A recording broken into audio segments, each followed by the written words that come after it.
Hello, everyone, and welcome to this week's Talking Stick Show. So today we're going to give you the roadmap of how to ignite your passion and the road to freedom and what it takes. So I'd like to welcome the guests this evening. We have the human AI. We have David Ellis to the show.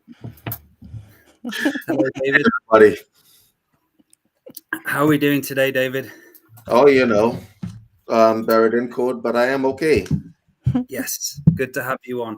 And we have the incredible host from Unscripted. We have the Amy Kruzic. Hello. Hello, everybody. Mm-hmm. Welcome. How are you, sister? Sister's doing good. Good. Yeah, So, good topic. Good topic. Yes, I thought of it. Yeah, it's been a very busy week for me. And a few days ago, I just thought igniting passion and how important that is. And for all of those who can't find passion. So this show is going to help you come out of the own misery zone, come into a way where you can actually feel freedom again. So let's start. We'll bring David in. So passion, what does passion mean for you, David? Passion is a yearning for something more than your present state of affairs. It's a yearning that is felt. It is something that is embedded inside. So when we say passion, and people have co-opted the word in basically relationships or sexuality, but passion can be something like a passion for art, a passion for a number of different things. I think that when people think about passion, they think about, oh, that's what the other people do, the mad people. No, passion is something that you should have. It's what keeping you alive right now. Actually, your first passion that you felt when the doctor slapped you on your ass as a baby was the passion for life, to live. So everybody has it. Some people have lost it. Some people have buried it. Some people wondering what the hell is he talking about. But we're going to get into that, right? Yes, we are. So, Amy, what does passion mean for you? Wow, this was good. I had to think about it. For me, throughout my life, I would say that passion has a determination to it. And to me, it works in conjunction with spirit and my soul. So when and I always remember the line from The Shaman's Death that Andrew wrote. It's the passion, what was it? The passion spark. Mm-hmm. So I feel like we all have this passion spark within. It's like this feels like a thread that we carry with us. And then that determination kind of like builds on manifesting kind of with our will. I feel like it's like a determination of the will. Yes. Yeah. And that's it. And so as we grow, and like David said, you get spanked on the ass when you're a baby. But for me, it's the evolution of yourself, but in a world where you are kind of like stumped, your growth stumped, you're controlled, the school system's there. It's like the passion is there when you're an inner child. You have that ever-present moment of being in the moment, being the innocence, being in that passion frequency. But all of a sudden, these responsibilities start coming onto us. One of them having a job, one of them having to grow up too fast. So you find so many people, and I'm sure loads of people listening, you grow up quick, you have to go into work. But 10 years, 20 years on in that work, you realize, wow, there's no passion in this anymore. There's no passion in the work I do. And these shows are to help you find passion again. Even if you're working at a job where you don't like, you can allow the frequencies to be flipped and enjoy it. You really can. It comes down to a choice. Mm-hmm. Well, I have two things to say to that. First of all, the funny thing about passion is that it changes, the different inflections of it. So, like that first day you stepped on that job, you're like, I'm going to go out there, I'm going to make some money, I'm going to make something of myself. 5 years in, you may have the passion becomes a little bit more squeezed down to, let's say, a project that you're doing at your job and so on. The problem with people is that passion takes energy. Okay? And a lot of people become internally lazy, both in the spiritual, like there's a whole bunch of people who step on the spiritual path. They're passionate about expansion, evolution, right? But after 4 or 5 years in, they lose the passion for it, and then all of a sudden you see them, they go on these shows and they say the same old things the same old time. You got to keep changing your passion. You got to keep changing. You got to keep reiterating, reinventing yourself. And if you don't do that, things they fall into a certain kind of monotony. And there's some people who get the passion kicked out of them when they meet their first roadblock. You know the type, right? Yes. I started on something, but there's an obstacle. So I don't want to figure the obstacle out. But the obstacle is there to really utilize that energy that you are cultivating on. Okay. Like I've had several obstacles in the last week alone. Okay.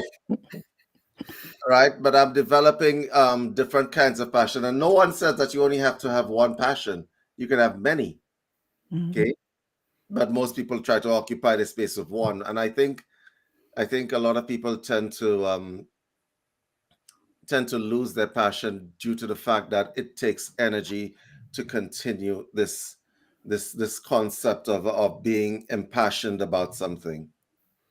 So let's have a look in relationships then, because usually the start of a relationship, two people find that passion, don't they? Where they fall in love, the passion's there for the relationship, but a few years down the line, the passion disappears. So what can we advise for those people who have lost that passion and how they can regain it again? In relationships? Yes. You see, it comes back to the same thing. It requires energy and work, right? Let's look at relationships. There are two phases of the relationship. The part of the relationship where the person there are three, I should say, because the Greeks actually had this classified, right? At the bottom of the ladder was eros, right? Which is the sexual love between a man and a woman, a romantic love between man and woman. At the higher level, there was philios, right? Which is the familial love between family members, right? And there's a little section there in there for friends as well. And there's also at the top something called agape, which is unconditional love, universal unconditional love, the kind of love we talk about in spirituality, right? So here's the thing that's happening with regard to people. They enter on the eros level and they never get past it. So that's what I mean when passion has to change. So let's say a man meets a woman in a bar. Okay, let's not go to a bar. I don't drink. A man meets a woman, right? And they're like, they can't get enough of each other, right? Right? Physically, the woman is appealing. Physically, the man is appealing, right? There's this passionate, you think fire and so on. You're seeing flames whenever you see that person. That person is hot to you. Okay. Funny thing about fire, you need to keep feeding it or else it goes out real quick. Okay. Yes. Right. The fact that you describe the person as hot or the person is smoking or whatever else, you need to keep feeding the fire or else it will go out real quick. And you don't feed a fire the same kind of energy. The fire needs oxygen. It needs something to feed on. Right? Good. If you do not keep changing, then that fire will go out. Here's the thing. This is where you step up into the familiar level where you feel the person as family. Okay? I'm going to say this. So in a normal relationship, the first time you meet somebody, it's kind of parasitical. You're not thinking, what can I add to this person's life? A lot of people don't think that way. And I want y'all to hear me, for those of y'all who are in the audience, all right? Because this is going to turn into an argument real quick, right? You're going to say, oh, no, I don't think that. Yes, you do. Yes, you do. You're thinking, how can this person make me happier? It's parasitical. When you step up into the familial, philios, you're thinking, gee, how can I help this person? And you know it when it changes. And then your passion lies in making this person happy, right? But if you stay at that level, you become a family and the part that's below it, the sexual part, goes out the window. You find yourself having sex. You used to do it like 3 times a day. Now you have sex like once a month. Once a year, on a birthday. Yeah, and some of y'all are down to those kinds of figures. Right? All right, and don't point your fingers at me. I'm single. I'm good. Okay, right? Andrew's single. Everybody's single. All right, I don't give a shit. Right, but you're down. Some of y'all are down to these kinds of figures, right? And so here's the problem: if you don't step up from just the familiar level, this person is my family, to the agape. This is the spiritual level where you see the person unconditionally. Then this is how the sex changes. It changes from parasitical, I need this person now, to I want to make this person happy. So I reconfigure my mind to make this person happy. And at the top level, this is an ascension level where every hug, every sex act, every time you have intercourse is an ascension. It takes you from one place to another place. Do you understand? So, yes. Guys, that's how passion changes. That's my take on it. Yes. So, Amy, a question for you. So, yes, source connection and God connection, what's that got to do with passion? Has that got any connection to it at all? Well, for me, it feels like it does. Yeah. It feels like it has this connection of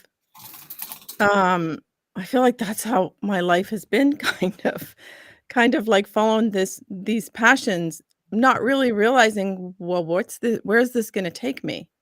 Because spirit has led me, or my soul has led me to. And then you come to that point and you're like, what?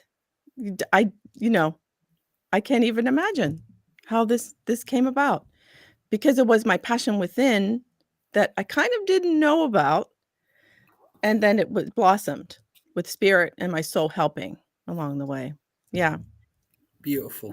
David, Yeah. same question to you. What source connection got to do with passion? Does it connect? Yes, it does, because all passion is trying to lead you to source, whether you realize it or not. I made the example at the beginning of this broadcast when the doctor slapped you on your ass. Your first passion was the will to live an experience. That was your first passion. Or else, if it wasn't a passion, you wouldn't be listening to this broadcast right now. Okay? You would be in the afterlife. Okay? All right, when the doctor slapped you on your ass and you made that first wail and you screamed and so on, that is the scream of somebody who wants to live. Yes. That first cry, somebody wants to live.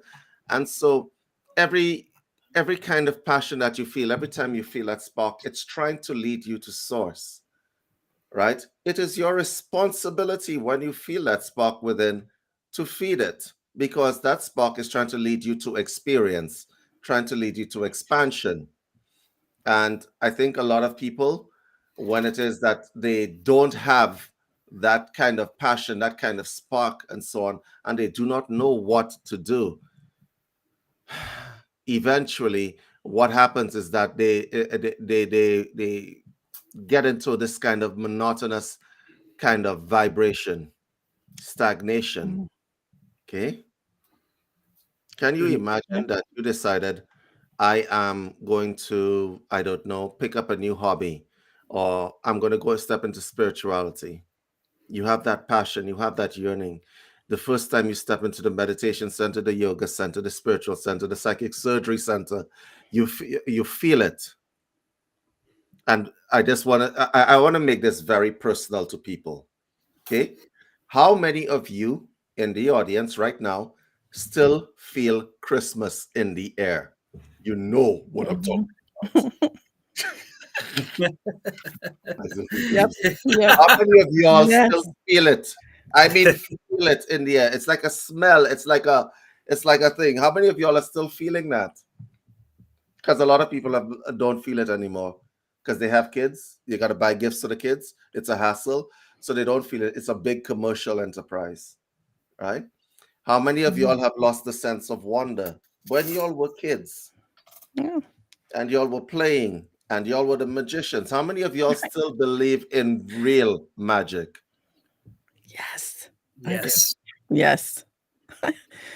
Like, And looking into that feeling of Christmas, and I do get that like when I see an advert or something, it is that remembrance of the memory, the experience in the past where I was passionate about Christmas, and that memory or that Christmas advert or whatever comes on, it does feel like passion, because it reminds me of how passionate I was about Christmas in the past.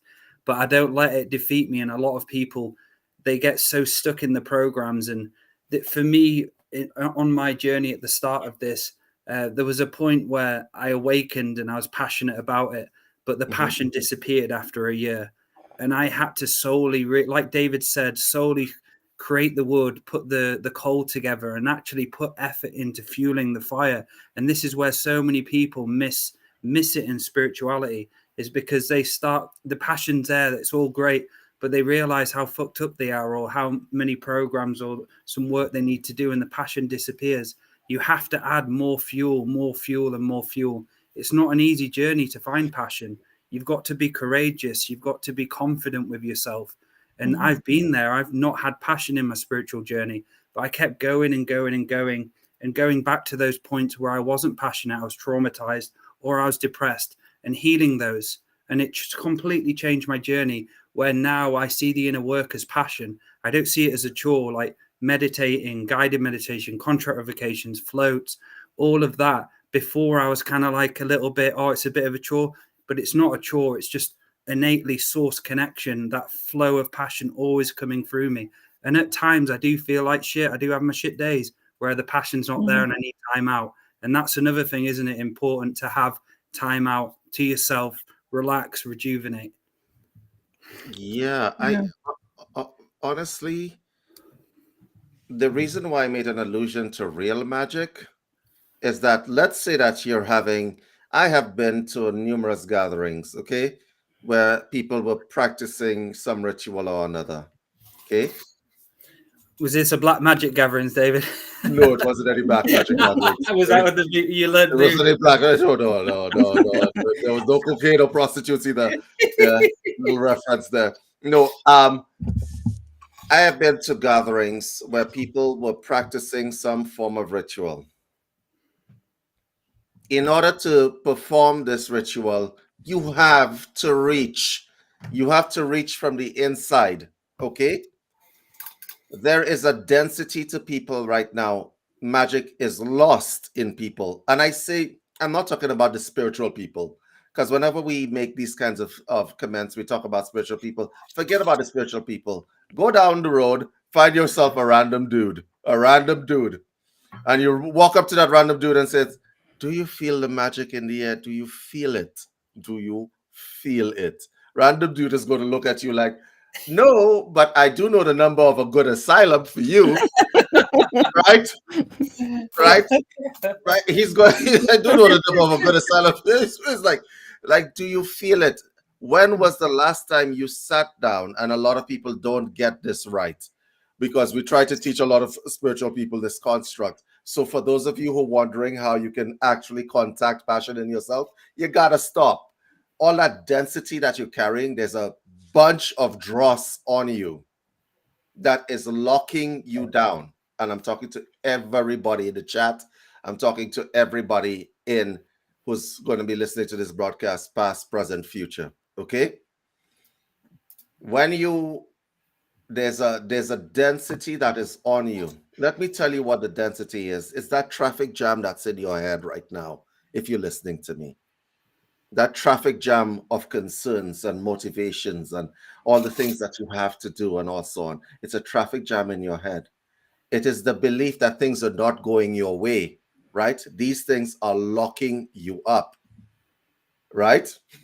It's locking you up. And so here's what is happening to you. The thing that is making you, that passion spark that we're talking about, is buried. It is buried. And the only way that you're going to get free of it is if you get rid of the garbage first. Okay? Get rid of the garbage first. That's number one. Here's the second tip I would give you. You see how Dale and I and Amy are talking right now? it is very, very important to have people around you that could take garbage off of you at any point in time. Okay? How Very, do very important. Well, here's a question then, because for me, taking the garbage off, it took someone else, like you said, the community around Mhm. back in the day when I first started my journey to take the garbage off. But my passion was either it's almost like the Yoda quote, do or do not. There is Mhm. no try. Mhm. It's either do this or do not do it. But I felt that I had to do it. So I went with my passion, but it did take somebody else to do that. So how do people pay attention to that subtle thing to make it expand, even to make their passion even expand even greater than what they know? That's a good question, Amy.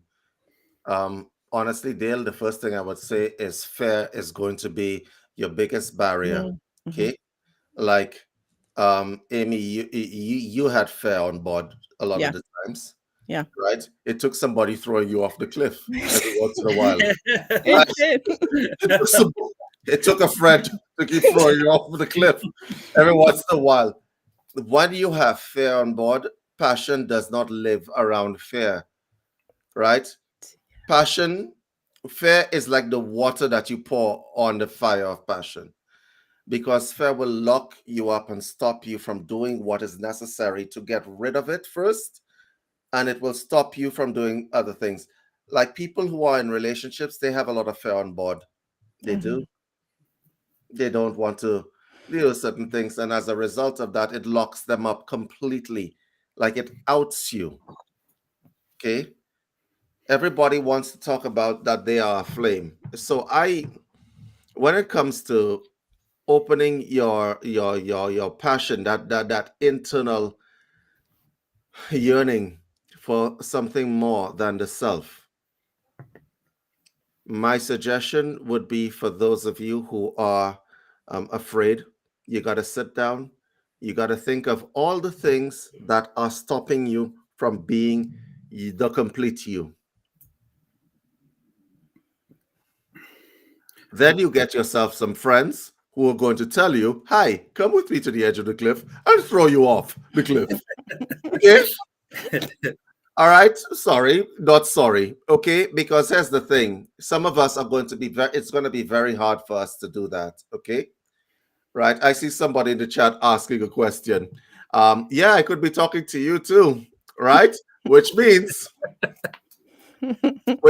like, as an example, if you have a passion, as an example, and the passion is singing, if you have fear, if you have worries on board, if you have fear and if you have worries on board, then you're not going to sing. If you So have a mhm, passion, that is anything that you need to be. I One of the things that I absolutely love about people is that the voice tells you everything. Okay? When somebody is free, their voice is free. When somebody is not, they're talking, but no voice is coming out. You see the difference. mhm, yeah, so when you're saying this, David, and the question you asked Amy, it makes me think how much people's passions blocked by other people's expectations, projections on what they want them to be. And a lot of people grow up losing the passion because people judge them or they're scared of being themselves. A lot of people go through this where they have friends who aren't on the spiritual journey and they want to go on the spiritual journey, but they're afraid to go on the journey because of what people think of them. And this is going back to regular purification. And like we just talked about, how important that is to actually spend time with your body, understand what's in you, understand what's going through you, and actually use items like sage or salt, many different variations where you can actually start feeling yourself again. Because that's what passion is. It's feeling the raw spirit, the raw fuel which connects you to the life. And a lot of people are so fucked up because it's like they just have all of this baggage in the spine. They hold on to people's stuff, and you go to do a soul surgery on someone, and you're like, "Holy fuck!" All you do is just take on people's shit. How? No wonder why you can't figure out who the fuck you are, because all you're doing is holding people on your back, mhm. helping the person who doesn't need to be helped, being the martyr, being the zealot. So I think that's a big one, isn't it? Having other people's shit and being able to detach from those idiots who don't want you to grow, who are jealous of you and so on. You know, Dale, that's a very good point, and I want to add to your point there. For the healers in this chat who are listening to this chat, you know your passion can out your own passion. I'm sorry. I'm going to say this. Let's say you're a healer, right? You want to heal the entire planet, everywhere you go, right? You're healing, you're reconfiguring souls that are disembodied. You're seeing the souls and you're trying to help them, and then you get into your clinic and you're helping the souls that are in your clinic that are fully embodied souls that are experiencing barriers, and you're passionate about this, and you've passioned yourself into a passionless existence. Explain that one. Yeah. Explain. Go. Explain. Because if you have a fire, one of the ways to out a fire is to make a fire around it and absorb all the energy from the fire that's inside of it. Yes. Okay. That's a typical firefighter technique. It happens to a bunch of healers that I know. Like, I want to heal the whole planet, right? You are one being, you are one battery, and you need to chill the hell out. All right? Just sit down and think, I can't do this all by myself, and then resolve yourself to making healers out of everybody else that you meet, and then you spread it like that. Okay, think of fire, okay? Because that fire that you have inside will consume you, okay? Because when passion is taken to its extreme, it consumes the individual, right? Right? Okay. Remember that crazy ex-girlfriend in college or crazy ex-boyfriend in college? You all had lots of passionate sex and so on, and then you all had to break up because you had to move, and he lost his goddamn mind. That's what I mean when passion consumes the mind. Right? It consumes the mind, consumes the body, consumes whatever else. So for those of you who are overextending yourself in the passionate, we want to urge caution. But you want to get into the ways to ignite passion? Well, let's get into some general tips and tricks. Okay? Can I just add a little bit here? Was it reminded me of a character I see quite a lot, and I saw go through my spiritual path, is those people who awaken so quick and they become practitioners straight away without doing any work. And they're so passionate, and I see them and I know what they're going to do. And like, they've got an ego up, they've got a judgment on you. They think they're better than you. But they're I'll be seeing you on my table shortly. They're lost in the bliss. And no matter what you say to them, they don't listen. Then I know for a fact 8 months down the line, they'll break apart and they'll come to us for a session, or they'll give up and say, right, I'm done. Like, that's a huge thing I see over and over again in the spiritual world. Yeah. Everybody wants to heal the world, right? Go ahead. Yeah, no. When you were talking about that, I thought of the word for passion, like it would be a focus. Kind of like it would be like, what are you willing to? What is your will to focus on? It would be like that keeps you moving forward. Because if it doesn't keep you moving forward, then maybe you pick the wrong passion. That can be too. Yes, and all passions have a shadow side. As an example, the Jehovah's Witness knocking at your door is very passionate about religion. Yes. So the Jehovah's Witness knocking at your door is very passionate about religious matters. And so when you answer the door, the Jehovah's Witness is going to try to make you into a Jehovah's Witness, which is not necessarily such a bad thing. But they, in their own way, are trying to heal the world, right? Yeah. There are some spiritual people who are spiritual Jehovah's Witnesses. I kid you not. All right? And they don't go door to door, but they're no fun at a family gathering. You know what I mean? So they're no fun at a family gathering. When you are passionate about something, there is temperance in that, right? Because you want that fire to burn for the long haul. Yeah. You see people who are into spirituality for 20 years down the line. How do they keep it going? Okay, because they must face the roadblocks. They must plateau at some stages and so on. because after a while you get to understand that you got to change stuff up. You absolutely have to change stuff up. If I was only practicing meditation alone for 20 years, boy, I would be less passionate about it. Okay. But look at what I have done over the last 20 years. I started doing meditation, right? When I was very, very, very young. Okay. With probably too young, actually, now that I think about it, right? I started doing meditation when I was very, very young. And then I thought, oh, there must be a level above this. So I started learning hypnotherapy and hypnosis. And so I studied hypnosis. Okay. And then I decided I'm going to try different kinds of meditation.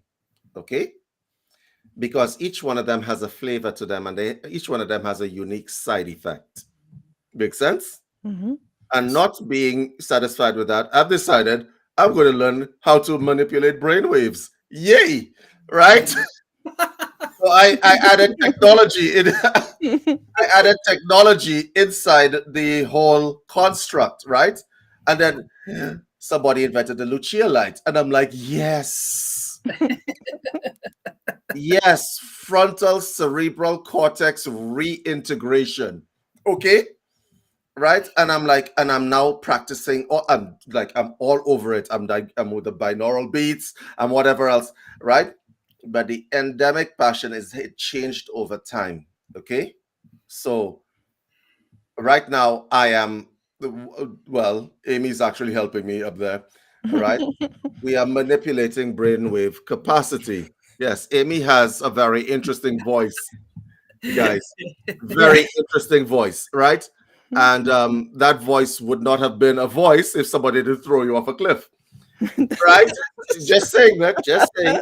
That's true. Right?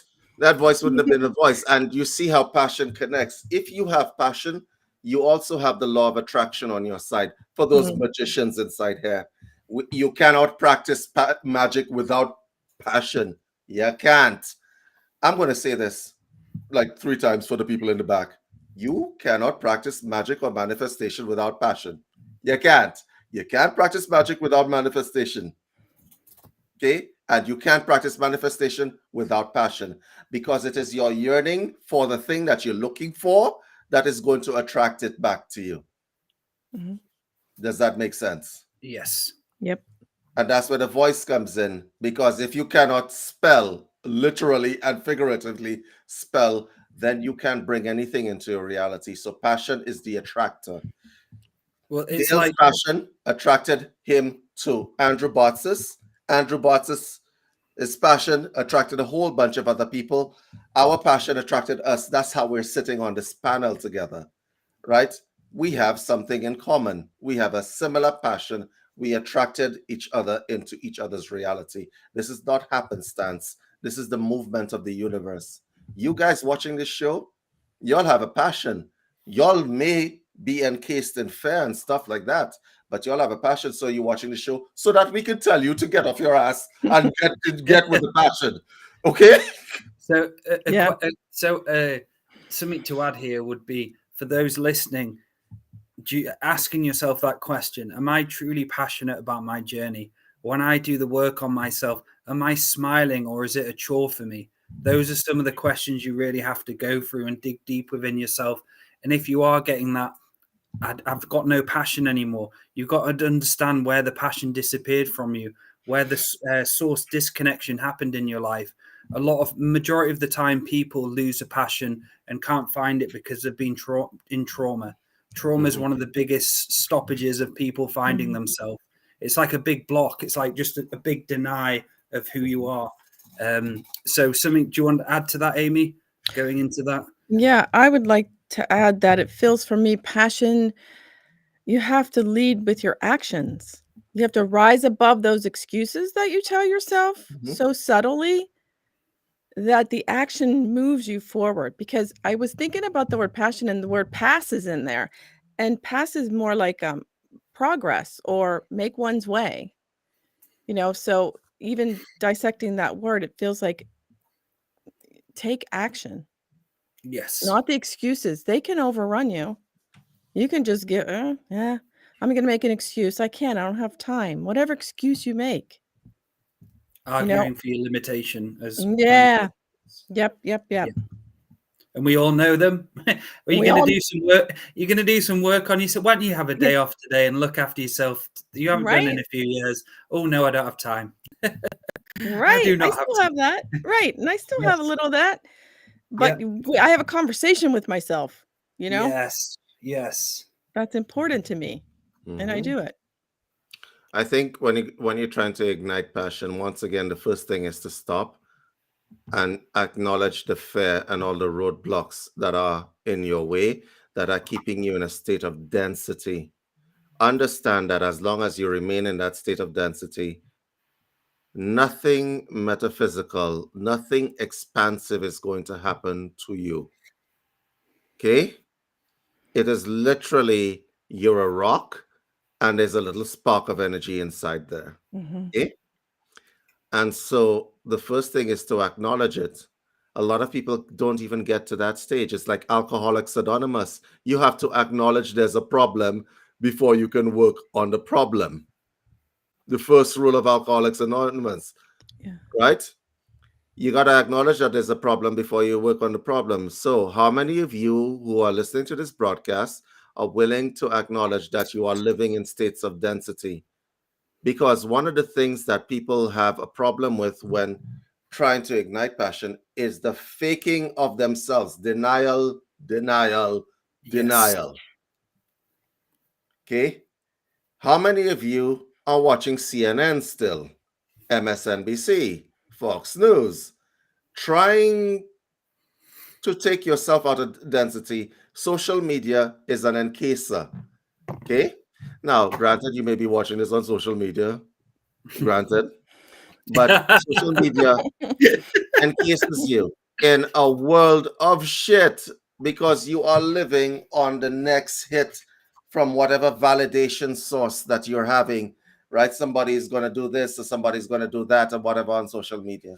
So my suggestion to y'all respectfully is when you are trying to ignite passion, go back to default state where social media doesn't reach, where your family members do not judge, where the people around you, your friends and so on, do not poison you. Depoison yourself and realize, oh shit, I'm supposed to be doing something, but I forgot.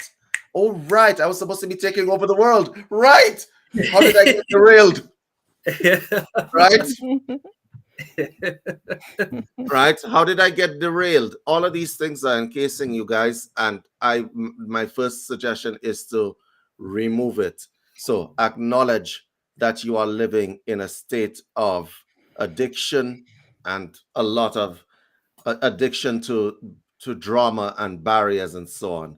Once you get rid of that state, the second thing is to find yourself because you've lost yourself, right?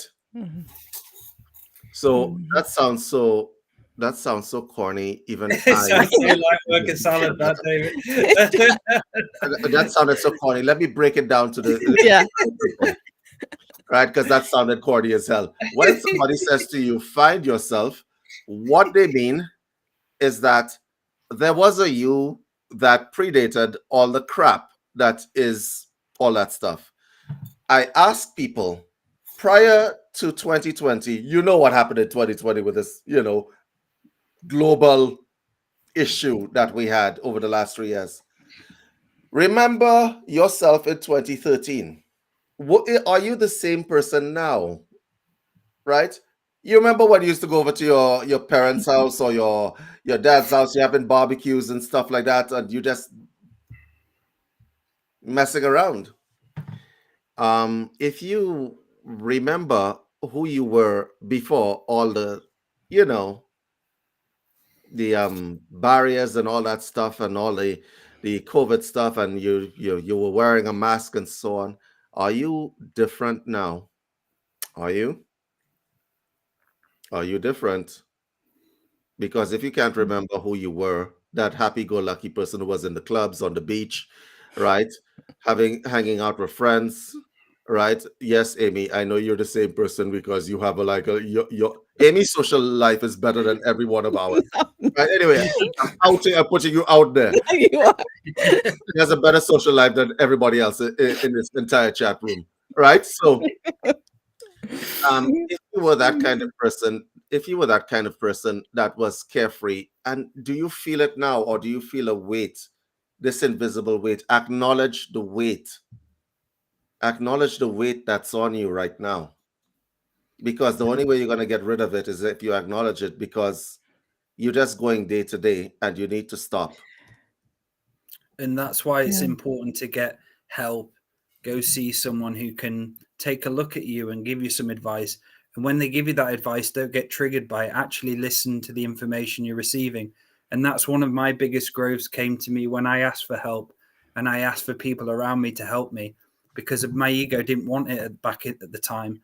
It's about being honest with yourself. And if you're listening and you say you have a spiritual journey now, and you don't go see a healer, or you don't go see a hypnotherapist, counselor, whatever, I feel like you might be faking the journey a little bit, because we have to get people to look into us, help us out, like Andrew, David, Amy, Laura, Maty. They help me out all the time. I always ask for help.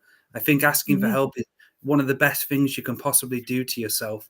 And a lot of people in spirituality find it so hard to reach out because their ego. They want to be the best spiritual person there is. If they tell them the truth about how they're feeling, they're scared shitless, they're going to judge them. That's something we have to get rid of. If you have friends and you're scared shitless that they're going to judge you, then you don't have friends. Yes. That's a good one. Because let me tell you, the stuff I did, the stuff we divulged to each other, like, well, Amy doesn't care anymore. She has Holly Hobby. I have Patches. Right? we actually just say shit. I don't care whether they judge me or not. Right? You don't have friends. That's right. Right?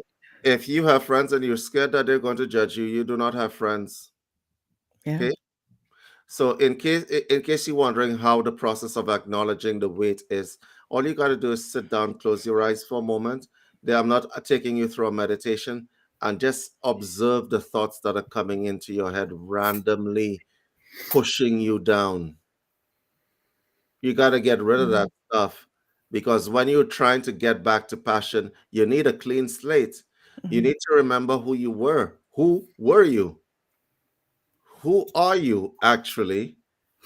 Because if you're some sad sack person and you think that that's who you are, then no, that's not who you are. Okay, who are you? If I ask that question to you guys, actually, you know what? Maybe I should go up to some random dude on the street. Who are you really? They're like, what? What do you want from me? What do you want from me? That's what like here's 50 cents. Go buy yourself something to eat. No, okay. Who are you really? You listening to this broadcast? Who were you? Who were you? And I'm talking to certain people in this broadcast. I see the chats filling up. Who were you really? I know who you present yourself as, but who are you really inside? Right? David, can I quickly say something? So while you're saying this, everyone write in the chat who you think you are. Just from that question, write in words who you think you are. See what happens. Yeah, that's a good. Guys, write who you are. Tell me who you are. Who are you? Who are you at your core? I don't care if you have a bunch of labels attached to you, like healer or magician or this or that or whatever. Unicorn. Who are you to your core? I don't care about your labels. Don't give me your resume in the chat. Tell me who you are. Essence. So we've there you go. Denisa, empath. Tell me who you are in essence, at your essence, at your core. Because here's the problem that people have. They can't answer that question. Honestly. There we go. So Denisa, yeah. Yes, he said hurt. Again, top. Well done for actually being truthful. That's what we need. That is. And Klaus is a magician. I'm the fucking one, Reese. We're getting some real good ones in the chat. Yeah. Guys, Yeah. guys, I am a loving Lillian. I am a loving mother. Mm. So Christina Nicole, I am everything and nothing. I am silly, neurotic human. I am an interdimensional being of light and love. thank you.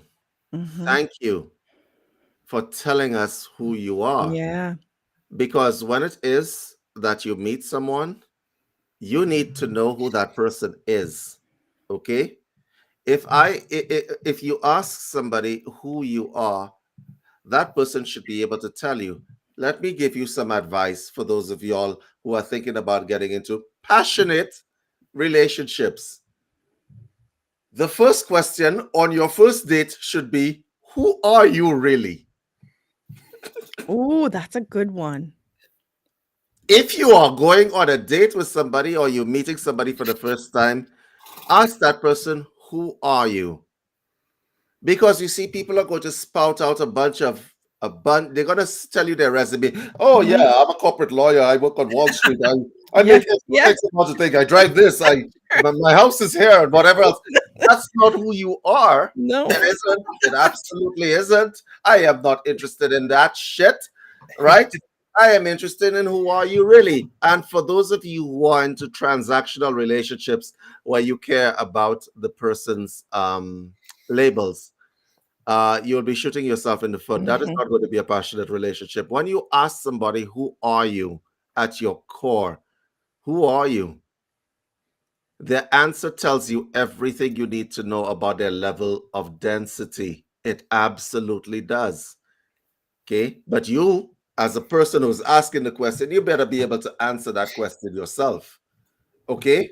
Because the person is going to ask you, so, now that I've told you all my labels that corporate lawyer, work on Wall Street, etc., etc., etc., the person turns to you and says to you, so, and you are, and then you give them an answer that actually means something.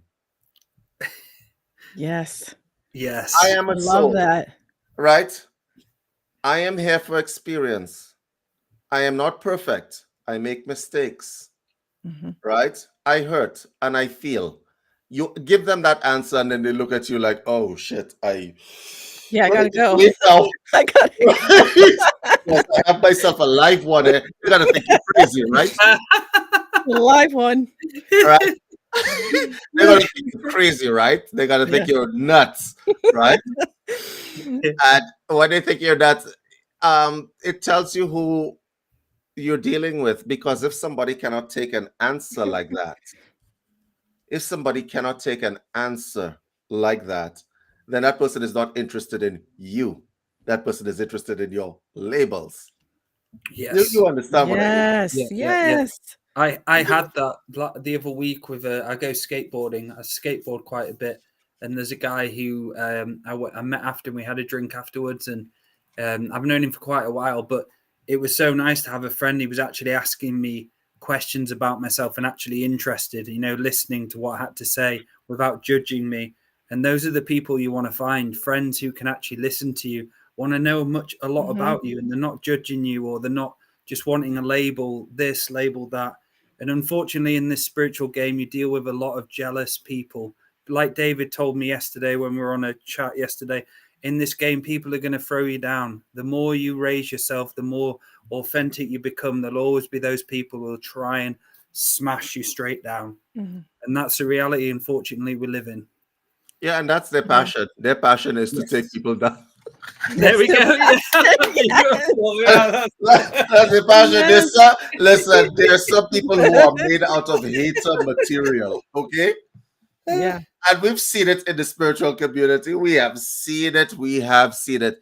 Andrew and myself have been friends for a while now, okay? This man and myself have had haters on a weekly basis, okay? I opened the MPA drive this morning just to take a look inside there. Someone has written a message. I wish I could have shared my screen on this one. Someone has written a message saying, You evil people, right? Right? Y'all talking a bunch of hogwash. There's no such thing as all this spiritual stuff, right? And that was it. That's his whole message. And I'm like, how should I deal with this? Anyway, I dealt with it by sending him details to one of the products in Andrew's shop, living the mystical life daily. So I hope that he so, right. I hope that he takes it up and, puts the best foot forward and discovers a different kind of passion within himself. Guys, when you're talking about discovering your passion and finding your passion, how to ignite it, once you clear the dross away, you begin to realize who you are. And once you realize who you are, you can move from there and say, who do I want to be? It's like imagine the future. Which is the next hard question that we're going to do. This is therapy for the entire internet now. Yes. We're doing a therapy show. How many of you know who you want to be when you grow up? Guys, and anybody want to just write it into the chat? Who do you want to be? I know who you are in essence. Who do you want to be? Anybody want to venture something in there? It's a tough one. Yeah. Really, who you want to be now, well, who you want to be when you're younger. It's such a different thing on the spiritual path, because I don't think I want to be anyone. I just want to be me in the moment. Just said that. Yeah. Experiencing this, enjoying life, not taking things too seriously. And a lot of people always want and never actually realize what they've got and what's inside of them and how they can work with that. So we've got a few. Yeah. I want to be grounded, confident, my best self. A water healer, but I don't know how. My ancient future multidimensional self. So inside of those answers that you are putting inside there lies where your passion should start igniting. Yes. The spark. Yeah. Inside those answers, who do you want to be? Even if you just want to be, beingness is your passion. Yes. Beingness is your passion. And so anything that is not beingness at this particular point in time, throw it off. Immediately. Oh, to bring joy and laughter to me and others, Lillian, you should be on the show. Why is Lillian not on the show? Anyway, right? So get her in. All right. So, guys, look, honestly, anything that is not who you want to be, expel it with expedition. Okay? Right? Expel it and begin it and expel it with how should I say, extreme discrimination. Okay? Meaning that if your passion is popsicles, we're not eating ice cream. Okay? Because we're going to popsicleness. That's where we're going. That's the road that we're going on. And once you take the first step on that road, believe me when I tell you, that's where you're going. Okay? For those of you who don't know what you want to be, and a lot of people don't. It's because there's a whole bunch of things clogging you up. Okay? We have to talk about spiritual constipation here. We absolutely do. Okay, let's do it. We're talk about spiritual constipation. There are a lot of people who are spiritually constipated. What does that look like? Spiritually constipated looks like there is an invisible barrier such that the barrier is actually felt in the mind whenever it is that you come to do something. You say, oh, you know what? I am disciplined, so I'm going to put my altar up and I'm going to do a ceremony to the moon. As you get to do the ceremony to the moon, there's an invisible barrier that's inside here that stops. It's like a blockage that you can't get past. Y'all know what I am talking about. If y'all have ever experienced it, it's a wall that's inside there. So you do the actions, but your heart isn't in it. Mhm. Your heart isn't in it, and that spiritual barrier could be doubt. It could be a number of things. Okay. So there's a question I want to ask the audience as well. Now you're talking about this, David, is close your eyes and ask your heart instead of speaking with your head. Actually, ask your heart what it wants. And this, so many people find this so hard to do, to actually speak to their own heart. So many people go through the head as they're talking or as they're thinking. So I'd like you to ask yourself and focus on your heart and ask the heart what it wants. Allow the heart to be present and see what comes up for people. You may have a completely different answer than you did before. And a lot of people can't make the recognition between the heart and the brain. Who's talking? What am I actually really wanting this? And there's so many disconnections there. And in psychic surgery, I see it all the time. I'm just removing garbage from people. That's all I'm doing. Like David said, clearing the shit out of people so the spirit can actually come in like a river. If you see someone clogged up, just imagine a river flowing through someone and seeing twigs, sticks, parasites, things just stuck. And it's just all about removing that and being responsible. So I see it all the time, stuff like that. And I'd like to add to that is trust that, what your heart says to you. If this is not a practice that you do, you have to trust that.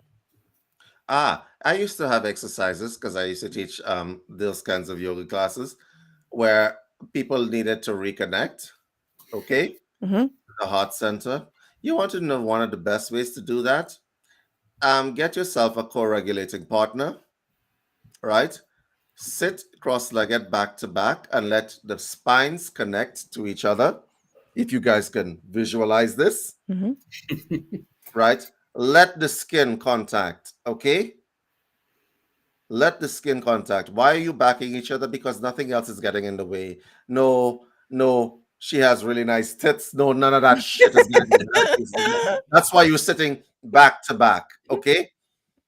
You're sitting back to back because you're not looking into the individual's eyes. You're just doing a co-regulation, okay? And that co-regulation is a harmonization between the individuals, right? In such a way that the purpose becomes aligned, okay? But that's just for relationship. If you are an individual and you're trying to contact your heart center again, because when you're sitting back to back, this is what happens for those of you who don't know, who've never done this exercise before. If you've never done this exercise before, yes, that. Thank you. Yeah. That is a co-regulation exercise. This is what happens. When you first sit back to back, nothing. You feel nothing because you are dense. But if you sit there long enough, what happens is that you begin to feel the person's heartbeat through your own body.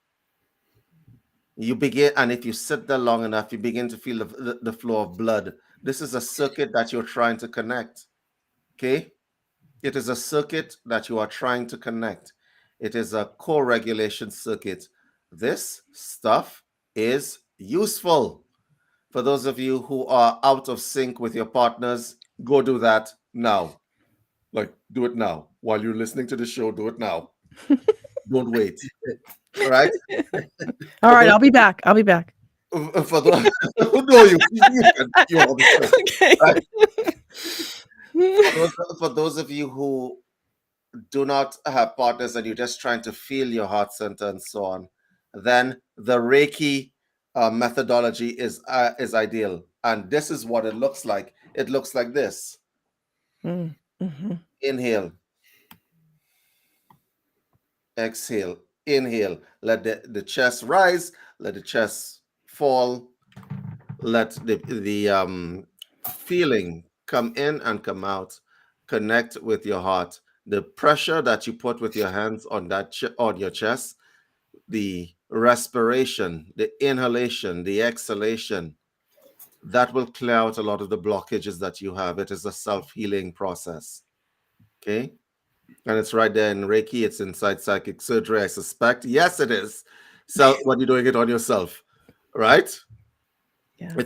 It's in every healing system. That thing connects every healing system. Healer, heal thyself before you heal anybody else.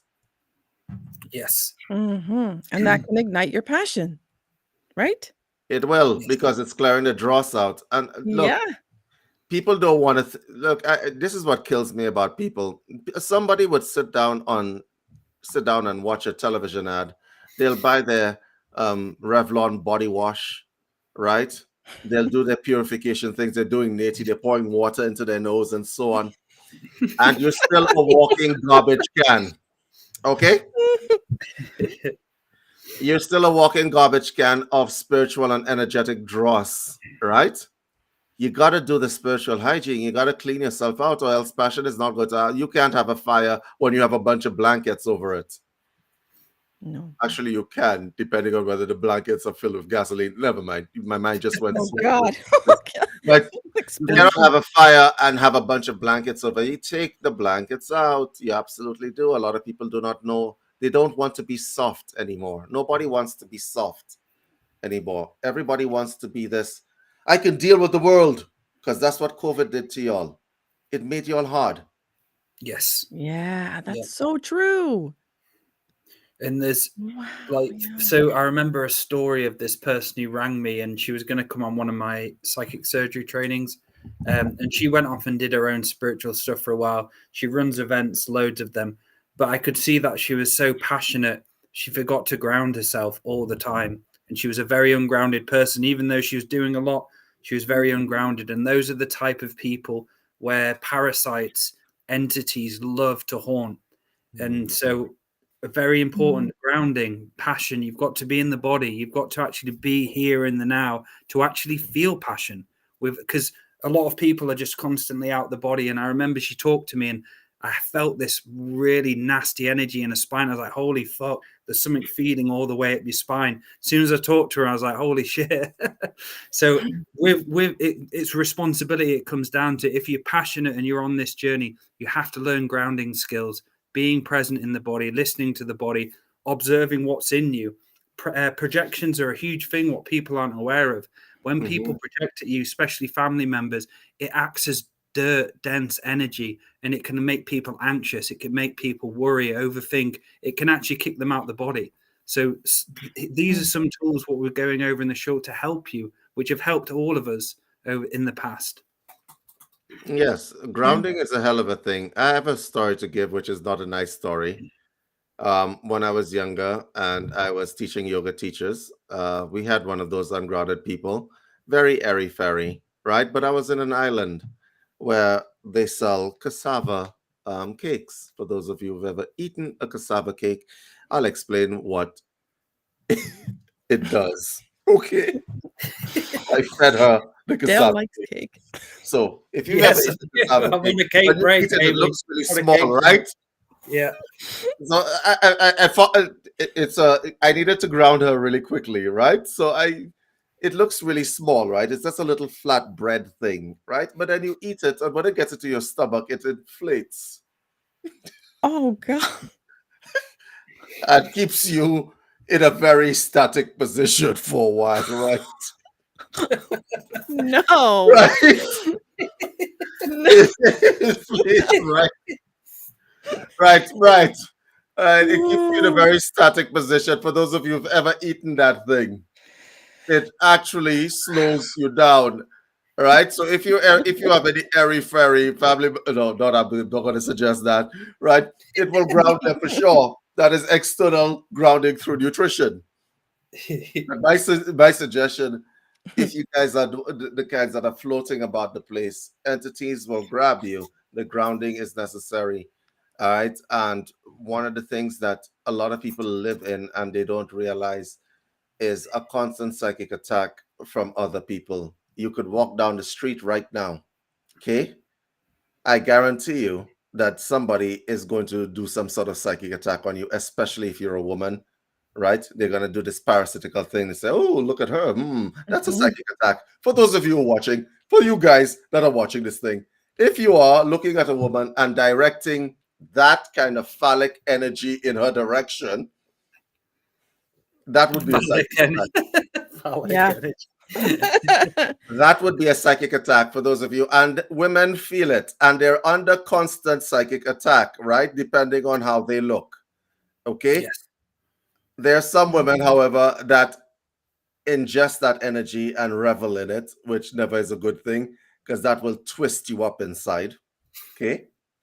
But generally speaking, stop psychically attacking people. I long for the day. I wish like I had a magic wand where you could just swing the magic wand and people would just be people, not labels, not a bunch of shit around them interacting with shit.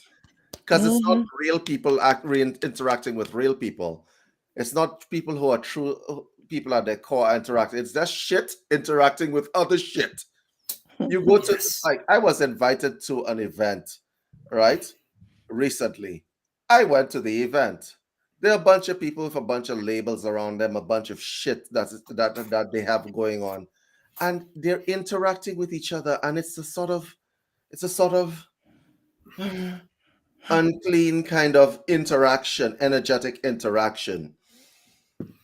When you have that stuff going on, you just want to leave the place. Does that make sense to you guys? Yep. Yes. It does. If you are under constant psychic attack, you go home.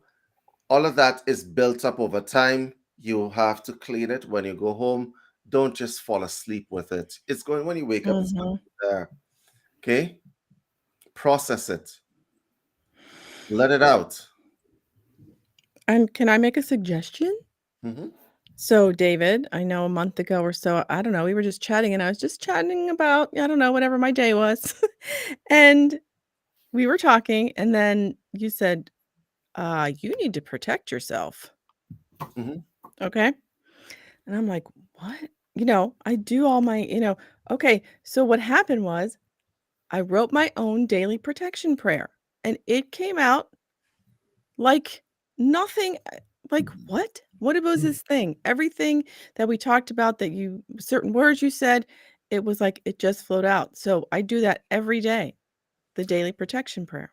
Yes, and a lot of people need to do that. Yeah, Yes. like it doesn't have to be long, it doesn't have to be perfect, it just has to feel right in your heart. You have And to then create an armoring. Yeah. For those Yeah. of you who don't do any kind of protection on yourself, listen, even Christians do protection on themselves, okay? It's Psalm 23. Remember, the Lord is my shepherd, I shall not want. Even Christians do that, right? Yeah. Christians are doing it. You're not doing it. The Christians don't like a lot of y'all. Just so that we're clear. Okay? So let me see if I get this straight. You're getting psychically attacked and you have no protection. You're walking out there. Listen, even if you just say to yourself, today I heal myself. Even if you just say those words, you gotta say the words, Yeah. right? It's a different attitude. When you put your mind in a different space, different things happen to you. And Right? let's quickly, as you're connecting what you're saying, David and Amy, is the word empath, and someone said they're an empath in the chat. And this is a big problem with spirituality, and I've been there myself, where you label yourself as an empath, but you're basically telling the universe that you're allowed to take on everyone's energy and you're open to psychic attack. Unfortunately, that's all you're doing when you go into empathy. As Andrew says many times, empathy is a very low form of mechanics, a low vibrational mechanic. And unless of course the empath is attached to someone else, then it's kind of useful. Yes, yes. And for my growth, my biggest growth was saying no in my auric field to external projections, hardening myself that I'm not allowing people in my frequency anymore, because I was a zealot, I was an empath. I was literally letting people into my brain, letting people into my spinal column. But you have to have at least the energy, like David said, if it's something so small, of saying no, not coming in this field. This is my sacred space. I am being responsible for who I am, because a lot of people take on so many people's shit. Like when I started doing these shows, I remember speaking to Andrew, and I was like, why do I just have all this weirdness feeling to me? And he goes, you're not doing due diligence of clearing yourself from projections from shows. And I'm like, projections from shows? He goes, yes. You get collective projections all the time with people watching, unfortunately. So you have to be aware of stuff like that.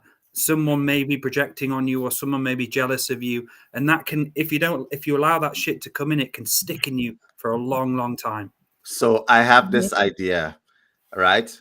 Because to be quite honest with you, the advice that Andrew gave you is the best advice, and I'll tell you why, right? Because we have people in the show who may not like us, who may like us, or whatever. And one of the best defenses that I have is my sense of humor.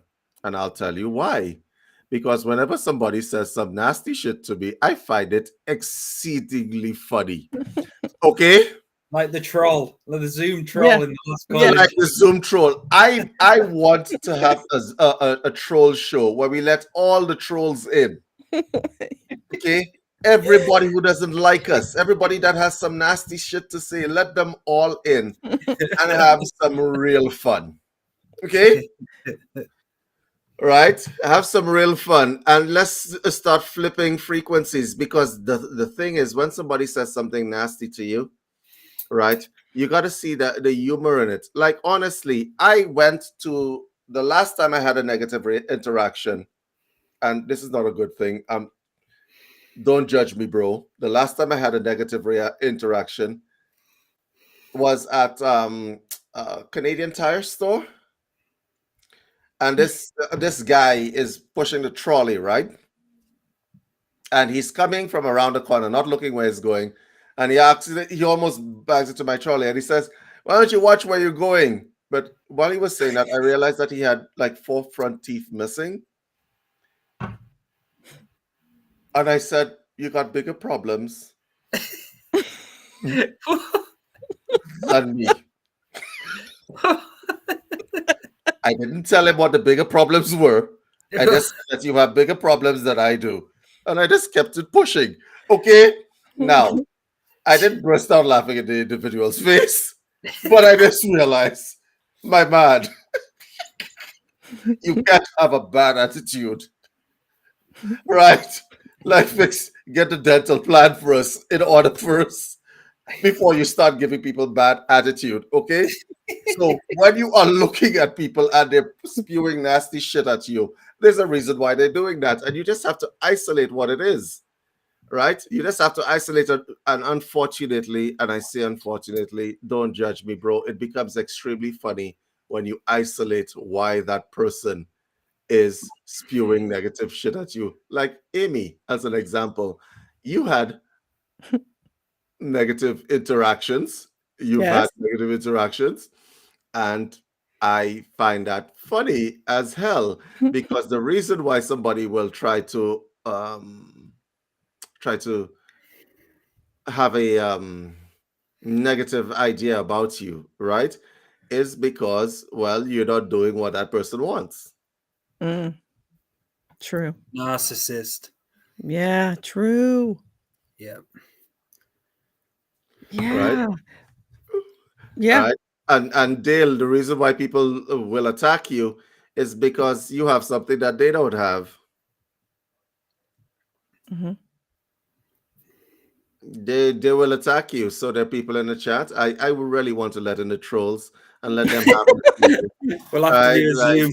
Like if there was like, just invite all the trolls in and let them get it off their chest.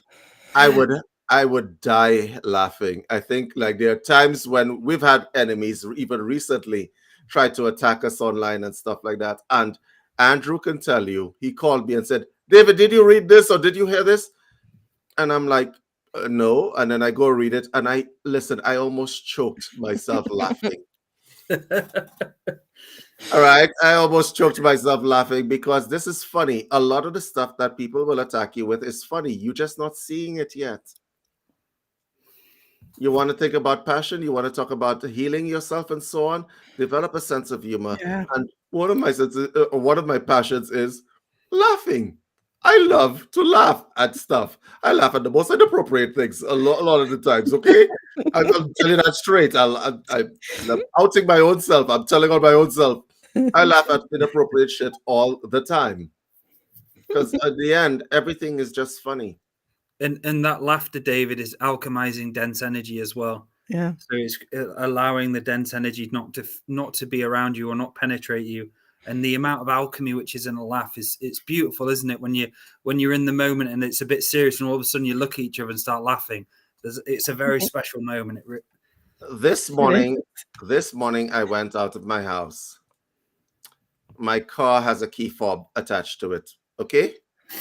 I get to my front door. I'm pressing the key fob, wondering why the front door isn't opening. I had to laugh at myself. Like, what is wrong with you, David? How are you this stupid? Right, you have to laugh at these things. Right, I'm like, what the hell just happened to me? All right, I am pressing the key fob. I'm like, this shit isn't working. What's wrong with me? And I'm pressing the key fob to my front door. So your brain does these things. You gotta laugh at yourself. You gotta laugh at other things as well. You don't just laugh at inappropriate shit. I laugh at other people. I laugh at myself as well. We had penis jokes going on for, I think it was about 7 months in one of the chats. The phallus jokes kept. Yes. People throwing phallic energy at you. And women are usually at the brunt of that. Okay? Women are usually at the brunt of that. But let's not say it. Women also attack other people as well. The show was about passion, and you want to ignite passion, find yourself, clean yourself. Let me put this in the correct order. Acknowledge the problem, clean yourself, find yourself, decide who you want to be, right? And throw everything else off, okay? And make sure that you maintain a protection around you is where we were going. Let's to summarize what we said so far. Make sure you establish a protection around you, which could look like getting friends like us. Who's going to tell you without a second thought, right? Hi, you have a bunch of garbage that you're walking around with. Get rid of it. Because let me tell you, and this is where an empath becomes very useful. Okay? For those of you who don't have any empath friends, find one. Find one. We should do a show, the Empath Searcher. If for those of you who don't have any empath friends, find one. Would you like to know why? Because an empath will show you your blind spots. Absolutely. Because they can feel, right? So even though you're dense and you can't feel what's going on with you, the empath is going to feel. Yeah. It's all about the strategy, man. It's all about the strategy.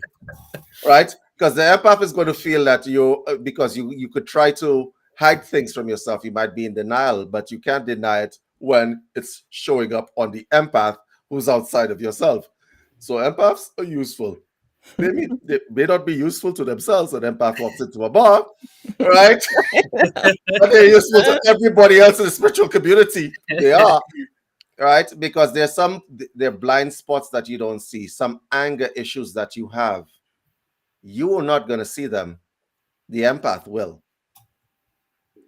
And the empath's reactions are going to tell you, if the empath is vocal, what you're missing. Get yourself empath friends. Okay?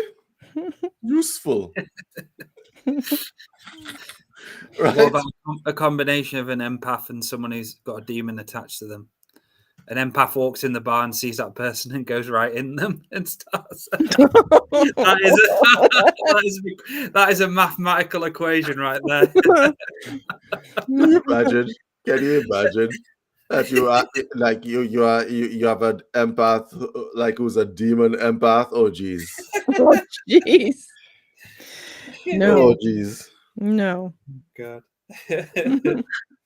When you are talking about opening and allowing yourself to open to the universe and so on, and you're yearning for universal connection, you're yearning for all of those things and so on, that passion that you have, make sure you clean yourself. But honestly, the last part that I just told you about, get yourself some empath friends who could tell you,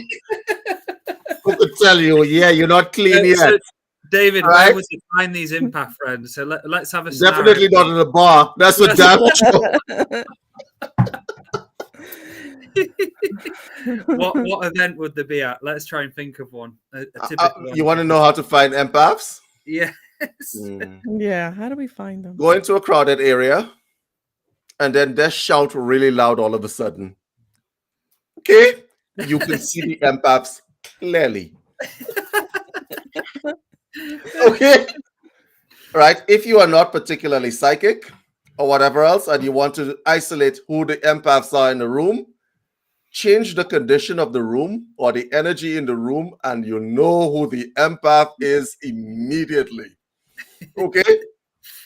It may be just, I don't know, get yourself one of those little honker things and squeeze it. And see how the people in the room react. Because the empath is going to be the one with more adrenaline running through them, even after they figured out what the noise is. Okay, right? That's how I find my empaths. Okay, no, that's not how I find mine. So sorry. Right? That's how you find empaths. And honestly, the empath is going to be the one that is going to be the useful to you. If it is that you have blind spots, okay, right? And in return, because there has to be reciprocity, when you meet an empath, go out of your way to protect that empath. You hear me? Because empaths are the most put upon in the entire spiritual community, and y'all know this. What a show, guys. Wow. This has been so fun. Okay, we want to do two things before we leave. The first thing that we want to do is somebody asked, when is the AI seminar? It's at the end of this month, I think. That's what Andrew told me. And if you guys scan that barcode, that is the form that you need to fill out. I appreciate all of you who have wrote me emails, right? And I had an email failure, yet another thing to laugh at. The guy who is creating AI tools had an email failure. Uh-oh. The irony. So, you guys could laugh at that a little bit later. So, guys, scan the barcode and fill out that form, and we will absolutely get back to you all. That is a promise, right? That barcode will lead you to a form where there is no email nonsense attached to it. And it's a surety. So sign up for that stuff. It is going to be in your favor. A lot of y'all have a lot of stories inside y'all that we would love to hear. Forget about the we. I definitely would love to hear the story. If you are the empath, I would sign up to the form. Do it now. Do it now.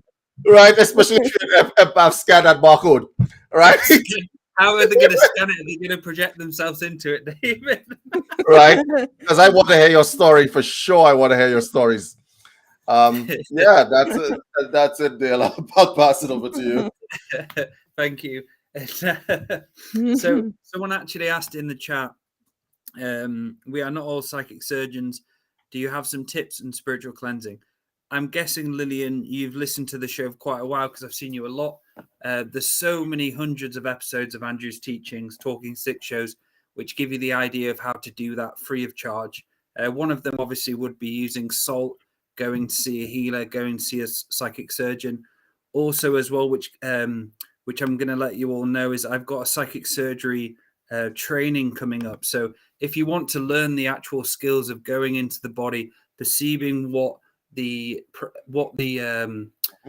dense energy is, or the projection, or what else it is, parasite, whatever's there, entity, and so on. I'm offering psychic surgery elevation training on the 17th and 18th of November, 6 p.m. till 8 p.m. UK time. This will also come with half an hour of a psychic surgery session as well with me. So if you want to learn the mastership of what it takes to actually know thyself, do the work on yourself, be able to clear the body, clear the field, learn what a sacred space means, living in your vessel, making it sacred, making sure it's clean. I invite you to join the psychic surgery course. And we're going to be doing future treatments, backwards in time treatments, self-treatments, and how to do it on other people. So, thank you. Yeah. And for those, Amy, you want to go first? Okay. So I have a show called Unscripted where I have a guest on and I ask them one question. It's fun. It's actually fun questions that I have. They're safe. There's nothing, I might ask you, who are you really? That could be a good question. I might stick in there. But anyways, if you would like to be a guest, just message me in Messenger or Pink Moon Lodge podcast at gmail.com. Okay. Beautiful. And for myself, I have some very exciting news. We're launching the Canadian Combined Healing Systems up here on November the 1st. That's the best news ever, right? So my Canadian peeps, I'm letting you all know that. With regard to other exciting news, that form that you guys are filling out, somebody asking the show, what is this? This is for the AI writers group. And so when you guys are filling out that form, you're going to join the AI writers group. And also go look on Facebook for a page called Onexa, ONEXXA. Join that page, because what we are doing, my software company is going to be giving you guys a significant advantage, and not just a little advantage, a significant advantage in the business world. So go join that page, because that page is we're going to be doing software giveaways. We're going to be doing all sorts of giveaways. Andrew has convinced me to do a special for people in this community. So go find it. We intend to make a difference. We are not halfway. For those of you who are going to be at that healing, Combined Healing UK in January, for those of you who are thinking about doing it, don't think, do it, because I'll be there. And like, I could get to ask you questions like, who are you really? Who are you? Ask them at the start and ask them at the end. That would be funny, wouldn't it? At the start of the system, who are you? To the end, who are you? Yes. Who do you want to be, really? Right? While you're on the mat looking up, like I'll just be looking down at you. Who do you want to be, really? All right, guys. Well, that's it. Can I just say, David, Amy, thank you so much. What a fun show, and for all of those commenting as well. It's been really fun, and what a great topic. So we'll see you next week, everyone. Goodbye. Thank you, everybody. Bye.